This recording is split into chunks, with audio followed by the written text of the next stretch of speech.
Good morning, student. Welcome to 7th standard subject English unit from the Selfish Giant. My name is Sarita Vaman Dhinda. Co-teacher name Miss Pratima Dhangda. Introduction question. Question 1. Do you like story? विद्यार्थ्यांनो, तुम्हाला कथा आवडते का? Yes or no? Yes. So student, today we are going to learn about from the Selfish Giant.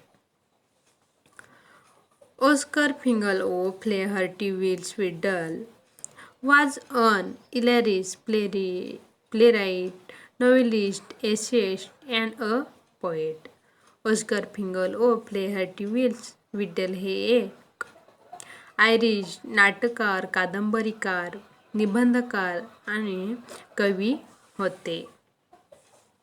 The Selfish Giant is a short fantasy story for children which novels around a giant who builds a well to keep children out of his garden, but large competition from the innocence of the children.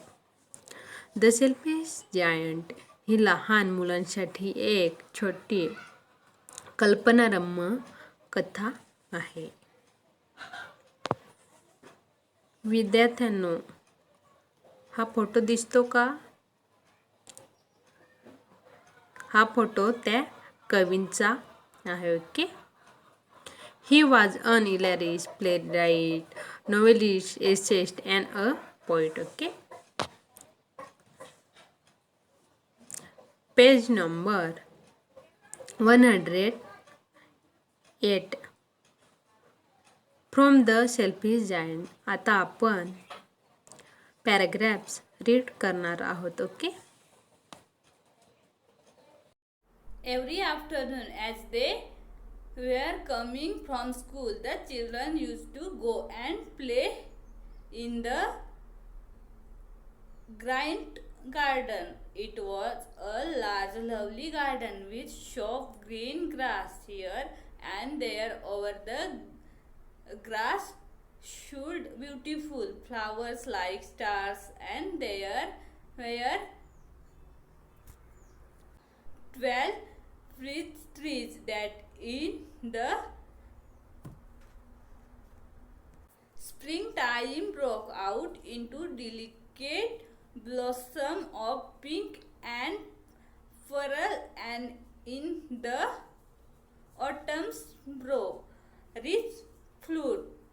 The birds sat on the trees and sang too sweetly that the children used to stop their games in order to listen to them.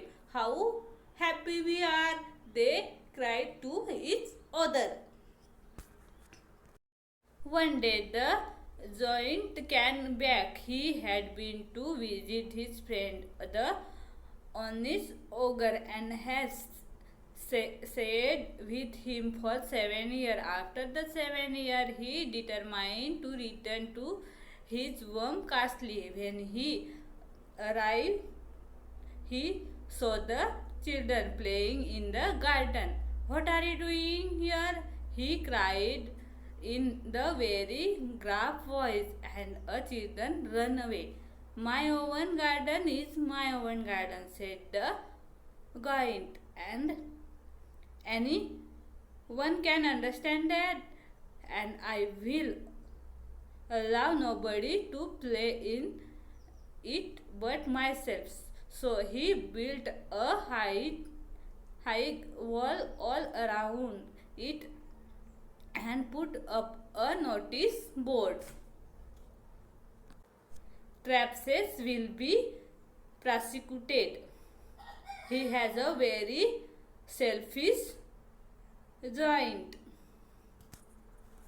Poor children had now nowhere to play. They tried to play on the road, but the road was very dusty and full of hard stones, and they did not like it. They used to wander around the highest walls. When their lessons were over and takes about the beautiful garden inside. How happy we were there, they said to each other. विद्यार्थ्यांना आता आपण paragraphs explain करणार आहोत. Page number 108. From the Selfish giant, स्वार्थी राक्षस. आपण एका राक्षसाची कथा बघणार आहोत. Okay. Every afternoon as they were coming from school, the children used to go and play in the giant's garden. दररोज दुपारी शाळेतून परतताना काही मुले एका राक्षसाच्या बागेमध्ये खेळायला जायची. It was a large lovely garden with a soft green grace. मखमली हिरवेगार गवत असलेली ती खूप मोठी आणि सुंदर बाग होती. Here and there over the grass stood beautiful flowers like stars, and there were 12 peach trees that in the springtime broke out into delicate blossoms of pink and pearl, and in the autumn bore rich fruit. गवतात इकडे तिकडे ताऱ्यासारखे सुंदर फुले फुललेली होती आणि पीचची 12 झाडे होती जी वसंत ऋतूमध्ये नाजूक गुलाबी आणि मोत्यासारखे मोहराने भरून जायचे आणि वसंत ऋतूमध्ये फाळणी लगडून जायचे.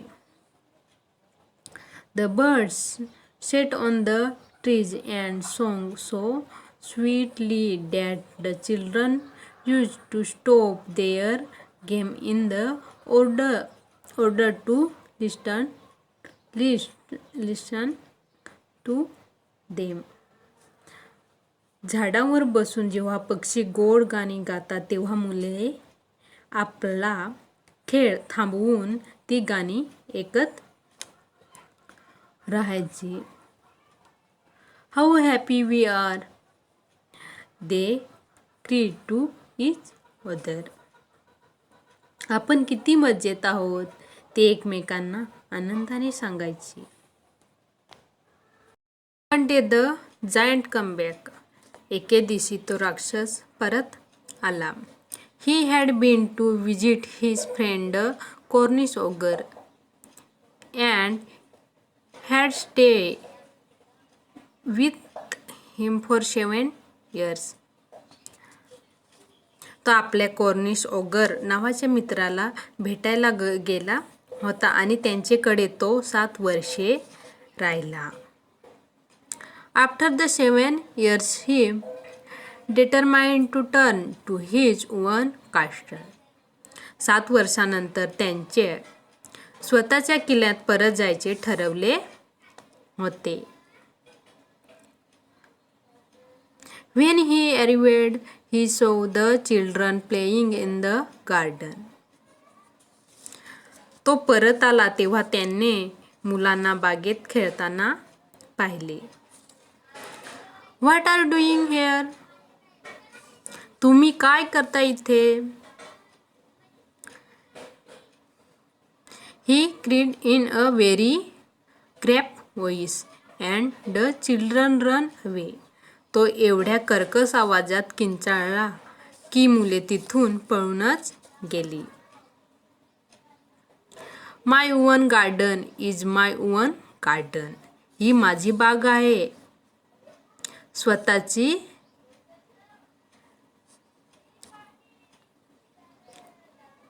said the giant. राक्षस म्हणाला. Anyone can understand that I will allow nobody to play in it but myself. माझ्या व्यतिरिक्त कुणालाही इथे खेळायची परवानगी नाही. हे सर्वांना समजलं पाहिजे. So he built a high wall all around it and put up in notice board. असं म्हणून त्याने बागेच्या सभोवती एक उंच भिंती बांधली आणि तिथे एक सूचना फलक लावला. Trespassers will be prosecuted. बेकायदा घुसणाऱ्यावर कायदेशीर कारवाई केली जाईल. He was a very selfish giant. तो एक अतिशय स्वार्थी राक्षस होता. Our children had now nowhere to play. बिचाऱ्या मुलांना आता खेळायला कोणती जागा उरली नाही.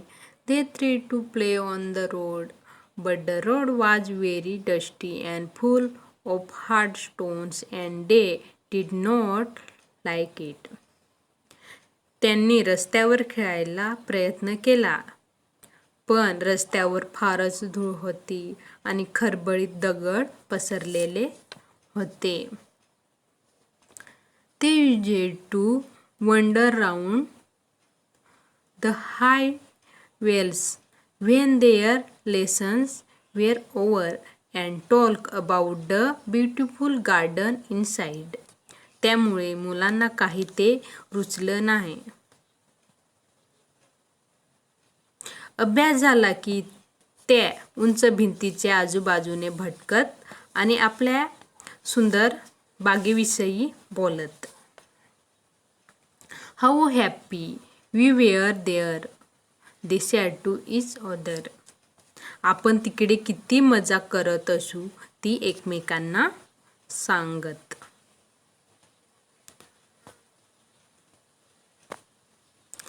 ओके विद्यार्थ्यांनो, राहिलेला भाग आपण नंतरच्या लेक्चरमध्ये घेण्यात येईल. आता आपण नवीन शब्दांचे अर्थ समजून घेऊया. New words. जायंट म्हणजे राक्षस, ग्रेस म्हणजे गवत, चिल्ड्रन म्हणजे मुले, ब्लॉसम्स म्हणजे मोहर, झाडांना आलेले बहार, फ्रूट म्हणजे फळ. Okay. Evaluation. Question 1. List all the words related to weather and seasons from the story. या गोष्टीतील हवामान व ऋतूविषयी आलेल्या सर्व शब्दांची यादी करा. Answer. Spring time, delicate blossoms, autumn's rich fruit, sweet singing of birds, happy. Homework. Question 3. Write a note of thanks from the children to the giant who is now their friend. त्या मुलांच्या तर्फे त्यांच्या आता मित्र बनलेल्या राक्षसाला त्यांचे आभार व्यक्त करणारी चिठ्ठी लिहा. ओके. Thank you.